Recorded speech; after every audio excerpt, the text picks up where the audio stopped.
love my job. Ladies and gentlemen, up next to tell her story, Camisha.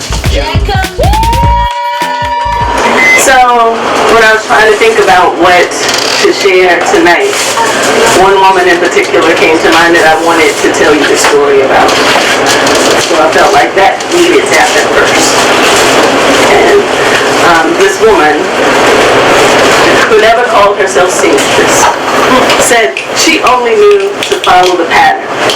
Let the pattern make into simplicity, butter it, bold, and converting fabric into pants, shirts, shorts, skirts, gowns for me. She covered me in 1,000 stitches, held me together with needle thread and backbent hours of creation, foot to pedal, marking a breadcrumb path across territory where things are prone to falling apart. This woman knew my ragged edges, showed me how to hem them in by my own hand, said there was no need for anyone to see how easily we separate at the seams if it could be prevented. She was the first to show me how beautiful things are made. One intentional moment at a time, one deliberate choice at a time, 1 minute of consistent commitment leading into the next. It takes time to measure our parts accurately, to understand that what we dress ourselves in is never as important as the material's integrity that we are made of. I am the first born of this woman who once wore teen motherhood down an aisle that sold 2 lives into one. And she loved the patchwork of our 3-layered lives, but whenever she spoke, I could hear her regrets surging through her words, ripping the seams off anything that might bind my future to her past. See, before me, she wanted to be a nurse. Got stuck at home with different needles and a high school diploma that pinned years to work in retail, raised me each day unfolding into a full set of parental instructions. The day she first showed me how to thread a needle, it was a line layered beneath her words. She said, cut, lick to a point, because you can't get through tight situations with frayed edges. Squint until all you can see is through to the other side. Can't have your eye on distractions. If you're ever going to move, push your way through. Standing still, child, gets you nowhere. See, my mother, when it came to me, she was made of persistence, a sturdy fabric perfectly fit for building from fragments. And though she is gone, I'm still so covered by the work of her hand. Though she is gone, I swear there are days I still see her, see them alone among the night shadows, laying her level hands on remnants ready for change, guiding them into the promise of what they could be. This is all I know of woman's work. This imagining things differently, this independence in action, this fashioning with life what will best fit your frame. It is all she left for me to know. This woman, my mother, who never called herself seamstress, set this bold pattern I am on, chosen as her favorite shade of beautiful. I've been the fabric within her hand, delicately draped like some sort of silk or satin, skillfully constructed into the finest work for the finest seamstress I know.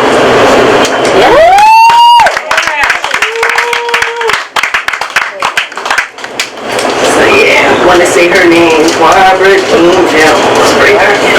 Yes. Every step. Alright, so more women. Let's talk about fantastic women, right? Yay! She's not in the White House anymore, sadly, but it felt like I could talk a little bit about Michelle Obama. This particular venue and event. Any Michelle Obama fans? Yeah! Like her? Okay. Great. Michelle Obama's Easter dress speaks. What's it to you if she wears me more than once? Yep. More than twice. 3 times she likes me. The First Lady of the United States of America likes me. Do you know how hard it is to get a repeat gig around here? There's not one imposter in her closet. They all in there bragging they one of a kind, but you know that though. Know their names better than her degrees. They designer too. From Princeton and Harvard. Not Garon, Fight, Coors, or Woo. If you must write her as worst or best dressed, please give her a red carpet to walk on, cause she regal. Got no June Cleaver hidden in her hips, no back to cave to your critique. She don't get dressed to make silence look pretty. Silence costs too much in shades of brown. Why her bare shoulders offend you?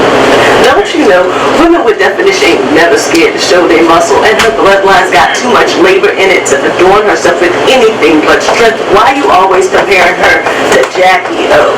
Like the title she carries is some knockoff, dangling too tacky from her bare arms, hanging your stale compliments round her neck as if they are the finest of borrowed pearls. All the characters she owns was handcrafted by Jackie herself. You score First Lady's high only when they smile wide enough, consent to baking their way to the White House with Family Circle magazine, wear white like a vintage garment best worn in the kitchen. Michelle ain't the help. Don't have one apron to wear no how. See grace on her dark skin and call it dingy. See power of heritage wrapped in the feminine and call it mismatch. We keep your too small set of assumptions. Matter of fact, fuck you and the rest of your nosy friends. Where I'm from, we always have to near her spine, hug to the contour of her words, sway to the fabric of the smartest woman we know. The curve of her courage is always in season. Always makes a dress like me look good. But we know your headlines turn tabloid. So when they start to saying her skirt's too short, the wrong color, or just right, we in her closet will comfort ourselves knowing she a grown-ass woman, but dressing herself her entire life and never once needed permission.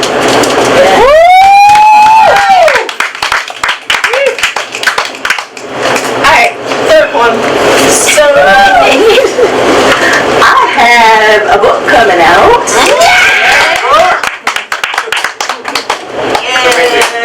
I'm going to give you a little postcard. If you pre-order the book, it helps make sure that this book gets into the hands of as many people as possible. It determines how many books get printed.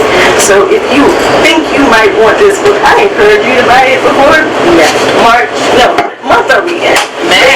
May 26th. So the book is about my experiences with hearing loss and chronic pain, and as a black woman you don't hear that story very much, and so it's really important to me to be vocal about it, that there is a particular kind of invisibility when you pair all three of those identities together. So I encourage you to welcome the book into your home. I am actually not going to share a poem that is from the book because I wrote a poem that is on the topics in the book that also had to do with womanhood, and that one felt a little bit more important to share today.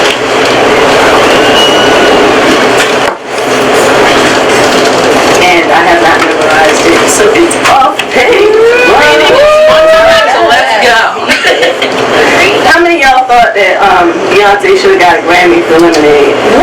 Yeah. I thought so. I was moved by it, and so, I wrote this poem, and I consider it my Grammy to her. A Grammy for Beyonce. Yes. Yes, we have. It's the spring, our favorite fruit is yellow and sour.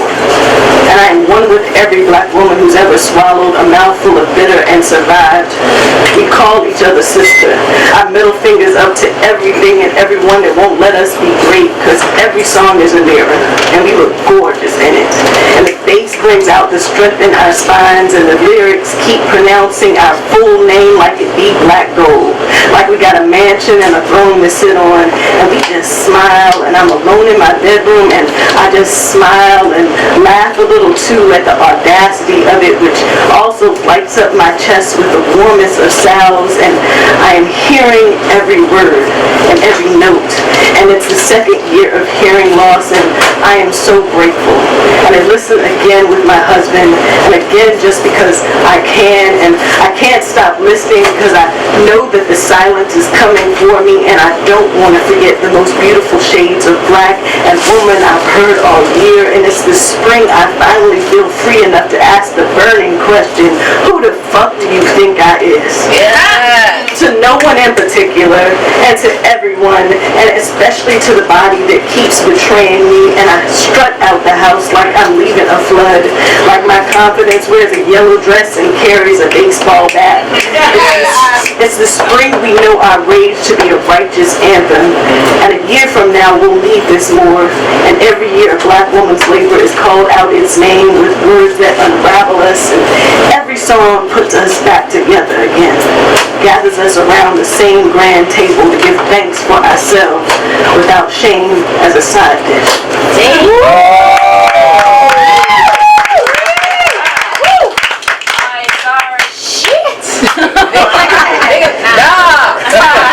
twerk with that? There you go. Yeah, I still have to learn how to twerk. You got it. We're gonna be shaking them in a little while. I'm probably the only black woman in Just practice a little. Confessions. Okay, last poem I will do Chris's favorite. I asked if he had any special requests, and so I'm going to end with this one. And it's funny that I feel like I'm the one that's brought the most language to the mic, because those that know me know I don't use a lot of language. So yeah, here's some more for you. Hey! I love language. I do what the poems tell me to do. That's it. No metaphors. To every man whose masculinity is threatened by being called a pussy, they will believe they are calling you weak, but know the vagina is all muscle. Long, strong muscle, meant to lift babies from womb to world. Heave the largeness of life, not just up and over, but through lemon-sized openings. Ask them if they've ever tried to carry that kind of weight between their thighs. They will intend to belittle you. Remember that the walls of the vagina have wingspans, stretching themselves 2 or 3 or more times wider than their small beginnings. They make room for love to enter and blossom. Remind them that vaginas, like umbrellas and minds, should never be measured solely by their width and clothes. They will want you to feel less than. Tell them the clitoris has twice the nerve endings of the penis, that it specializes in multiple orgasms, 3, 6, 9, a dozen, sometimes even 100. I looked it up, it's real true. The penis, it can climax only once. Final score, 100 to 1. Now you tell me what it all boils down to this. In a lot of ways, you really are a pussy. Your confidence has birthing energy. New things will come through you. Things that seem too big for you to believe yourself to be. Things like fairness and respect and gender equality. You will parent new permission for being fearless and compassionate and simultaneously a man. You will bring ecstasy to a world that has forgotten that we all entered here through the sturdy doorway of some woman's body. Yes, you are a pussy, and that surpasses what it means to get some balls, because let's face it, those things are just so sensitive. So prone to falling fetal, they know nothing about bouncing back from being routinely pounded and proved and bloody. You have the kind of heart I only know from what lies between my legs. So, the next time someone tries to insult you by using my genital anatomy, you just look them straight in the eye and say, thank you. The most disrespected person in America is the black woman. The most unprotected person in America is the black woman. The most neglected person in America is the black woman. Then you and I will never be recognized as men until we stand up like men and protect our women.